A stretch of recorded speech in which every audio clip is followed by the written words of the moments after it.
1981, quando o post-punk precedeu o gothic rock.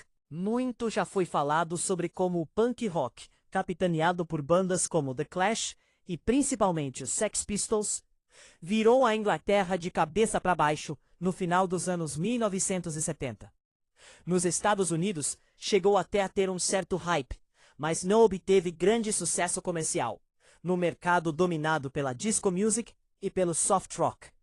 Mas algo que ainda hoje não é tão comentado como deveria é o quanto esse movimento serviu como um start para vários outros grupos, cujo estilo foi denominado simplesmente como post-punk, e que acabaram indo muito além dos 3 acordes, da simplicidade musical e do sentimento de no future, com referências que iam de art glam rock, T-Rex, David Bowie, Roxy Music, proto-punk, Stooges, Velvet Underground e krautrock, Can, Nu, até estilos como reggae, dub e funk. Surgiram bandas como PIL, Magazine e Gang of Four, algumas delas incluindo ex-punks como John Lydon, antes conhecido como Johnny Rotten, no Sex Pistols, e Howard Devoto, ex-Buzzcocks, e que a partir de 1978 começaram a chamar a atenção da crítica britânica. E o que é interessante notar é o quanto toda essa liberdade criativa e a vasta gama de influências oriundas da época também seriam fundamentais para o início, quase que paralelamente, de outros estilos como o synth-pop, o industrial e especialmente o gothic rock. Pouco antes de grupos como Sisters of Mercy, The Mission e The Cult, nos primeiros discos, tomarem a cena em meados da década de 1980, já haviam bandas post-punks precedendo o que seria tido como gótico nos anos seguintes, e não apenas na parte sonora, como se pode ver pelas imagens aqui presentes, influenciadas também por bandas, artistas como The Doors, Nico e Lou Reed, e algumas vezes quase que seguindo o que foi apresentado em Unknown Pleasures 1979 e Closer 1980, do já na época finado Joy Division. E em 1981, 3 álbuns fundamentais para a criação do estilo foram lançados em um intervalo de 6 meses, mostrando que certas cabeças derivadas daquela cena surgida na boutique de Malcolm McLaren já estavam tendendo para algo mais obscuro. The Cure, Faith. Lançamento, abril de 1981.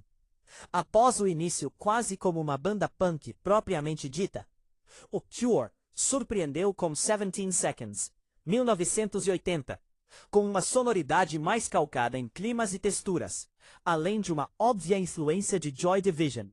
Em Faith, essa abordagem ganharia contornos ainda mais obscuros, aproximando de vez, ou na época trio, do gothic rock, ainda que Robert Smith só fosse se render ao lápis no olho e ao batom nos próximos anos. A produção meio simples e até datada passa longe de ser um primor, mas consegue fornecer o clima ideal para o disco, com a bateria quase tribal de Lol Tolhurst complementando o baixo de Simon Gallup, que brilha em músicas como The Holy Hour e Other Voices, e o vocal de Smith, que aqui também toca guitarra, baixo de 6 cordas e teclados, tendo um destaque considerável na mixagem, algo que seria rotineiro no futuro. No repertório, a urgência de músicas como Primary e Doubt contrasta com a melancolia de All Cats Are Grey e a faixa título, essa o verdadeiro magnum opus do LP, com sua letra quase doentia. Estupre-me como uma criança, batizada em sangue, pintada como um santo desconhecido. A banda ainda iria além nessa linha melodramática, no ano seguinte, com o cultuado Pornography, e mais tarde atingiria o mainstream no mundo inteiro com álbuns como The Head on the Door, em 1985, e Disintegration, 1989, mas já se mostrava acima da média por aqui. Siouxsie and the Banshees, Juju.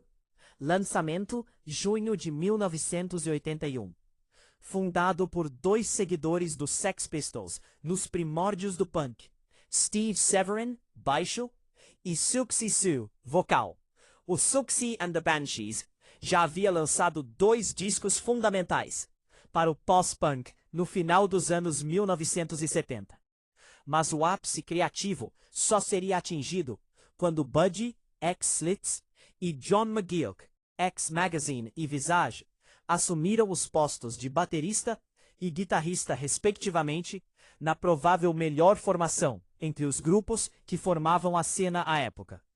Com as guitarras dedilhadas e repletas de efeitos de McGeoch, influência óbvia de guitarristas como The Edge e Johnny Marr, e letras cada vez mais darks, não era de se duvidar que o quarteto estivesse pronto para gravar seus melhores trabalhos. E após o bom Kaleidoscope, 1980, isso ficou mais do que comprovado em Juju, abrindo como clássico single, Spellbound. O álbum junta tanto canções emblemáticas do grupo, Arabian Nights, Halloween, Sin in My Heart, com alguns de seus melhores deep cuts, Into the Light, Monitor. Todas com um clima gélido e sombrio, que influenciaria milhares de bandas nos anos seguintes. Mudanças de guitarristas e até sonoridades viriam no futuro. Mas o grupo que levava o nome de sua vocalista poucas vezes soou tão bem quanto nesse disco. Até hoje, retrato de um line-up extremamente talentoso, que infelizmente não durou muito. Bauhaus, Mosque, lançamento outubro de 1981. Quando se fala em qual foi a primeira banda gótica, nenhuma é tão citada quanto o Bauhaus, graças ao clássico single Bela Lugosi's Dead, tida como a primeira canção do gênero, e também ao visual um tanto peculiar para a época, algo característico também das outras bandas aqui citadas. E se o debut, In the Flat Field, 1980, já apresentava as principais credenciais do grupo, performances teatrais por parte de Peter Murphy, vocalista, ao melhor estilo Iggy Pop, e as guitarras minimalistas Daniel Ash, Mask não só sedimentou tudo isso como um estilo próprio, como acrescentou novas referências ao som dos britânicos. Enquanto músicas como Hair of the Dog, The Passion of Lovers e The Man with the X-Ray Eyes demonstravam o lado mais obscuro da banda, outras como Kick in the Eye e Muscle in Plastic traziam batidas quase funkeadas, o que aliado ao baixo bastante predominante, como sempre foi de praxe nesse estilo, os fez soar quase que como uma versão mais sombria do Gang of Four.